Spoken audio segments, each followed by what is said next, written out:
We were together for just under 5 years, and we broke up about a month ago. The lease on our place doesn't end until the end of June, so we're still living together for now. He's moving into his new place in early July, but paying his share here too for that last month. In the meantime, we've been splitting up everything. Furniture, credit cards, joint bills, all the messy stuff you deal with after a long-term relationship. Yeah, I cheated. I started talking to someone a few weeks before things ended and ended up sleeping with him a total of 6 times. He'd come by my work, we'd message here and there, and it crossed the line once. Then it contained for 5 weeks. I knew it was wrong, but the attention felt good. Things between me and my ex had been tense for a while.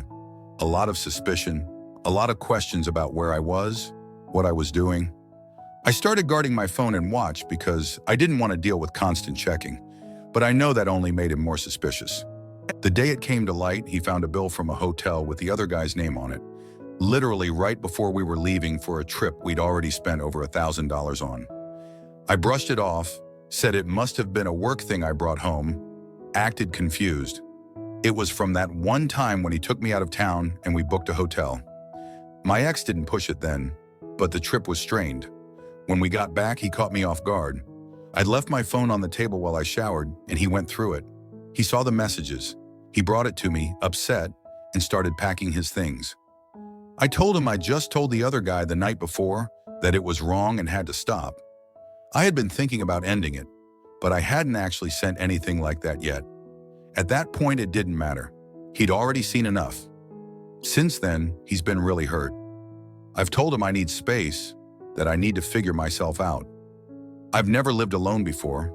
I have a lot of unresolved stuff from my childhood, and I don't want to keep dragging someone through my mess while I work it out, but I also don't want to lose him completely. I've suggested we could still see each other once in a while, invited him on a trip I'm taking with the girls, offered to help him with his new apartment, thrown out a few date ideas. I'm not sure if I'm doing that because I really think we'll get back together someday, or because I'm scared of completely letting go. He's told me he'll be completely cutting contact after he moves.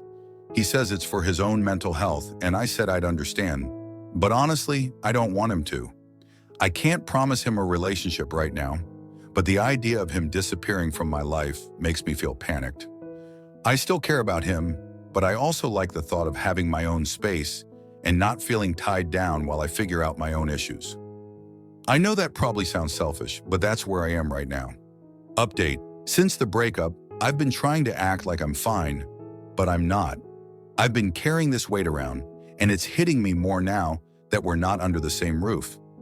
I thought maybe after the move we'd have some space and it might make things easier to talk, but it's been the opposite. He's polite when we run into each other to finalize the last bits of our shared bills, but there's nothing in his tone or body language that says he wants me back. He doesn't bring up the relationship, doesn't ask how I'm doing in that way, and the conversations are short. I've tried to keep a door open, sending him a message here and there, offering to help with his new place, even suggesting coffee, but he either says he's busy or doesn't respond at all. I can feel him pulling further away if that's even possible, and I hate it. I hate when I lose control of situations.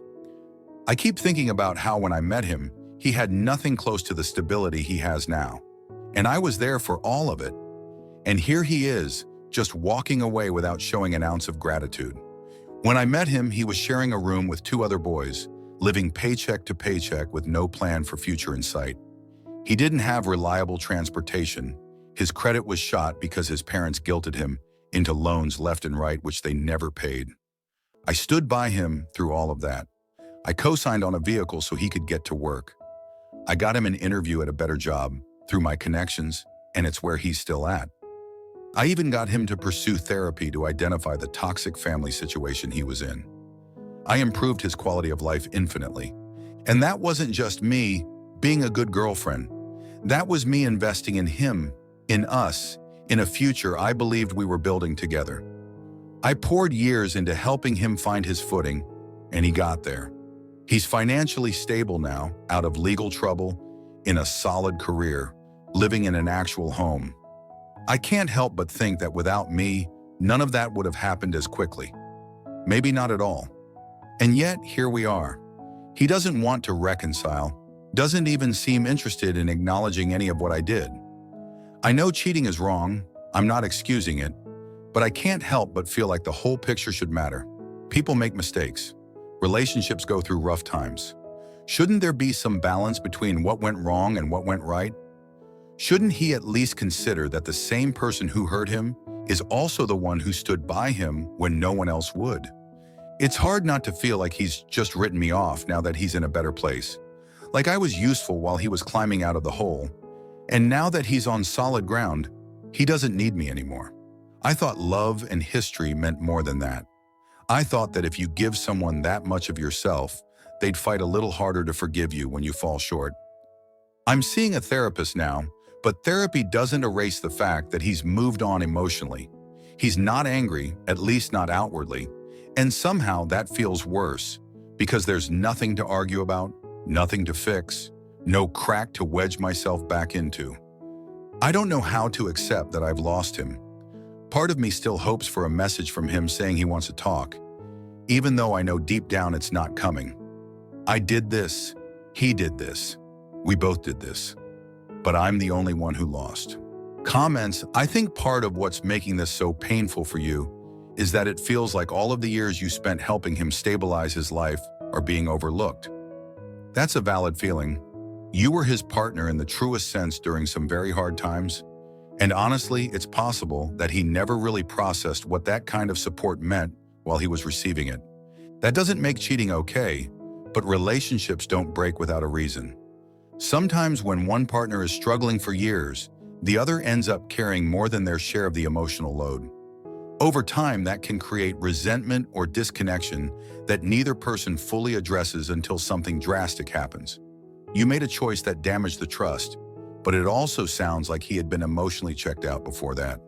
None of this changes the fact that he has the right to walk away, but it might help you to look at the whole dynamic instead of only framing yourself as the bad one and him as the victim. That kind of black and white thinking will keep you stuck in shame instead of understanding why the relationship eroded in the first place. It's understandable to feel like all the ways you supported him should count for something, but that's not how healing from betrayal works. You can't put good partner points on one side of the scale and have it cancel out the damage of infidelity on the other. What you did for him in the past was valuable, yes, but that doesn't obligate him to stay in a relationship where his trust has been broken. If you keep holding on to the idea that he owes you forgiveness, you're going to stay stuck in resentment instead of growth. Focus on making peace with the fact that your good deeds and your betrayal are both part of your history, and only one of those is relevant to whether he feels safe with you now. You gave a lot to the relationship, and now it feels like all of that is erased because of your worst choice. The thing is, for him, it's not erased. It's just overshadowed. He probably knows what you did for him, but betrayal changes the lens he sees you through.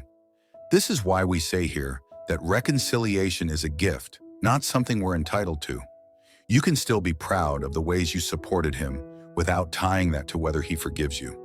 Keep doing the hard work in therapy and try to shift your mindset from, why won't he see what I did for him, to how do I make sure I never put myself or someone else in this position again?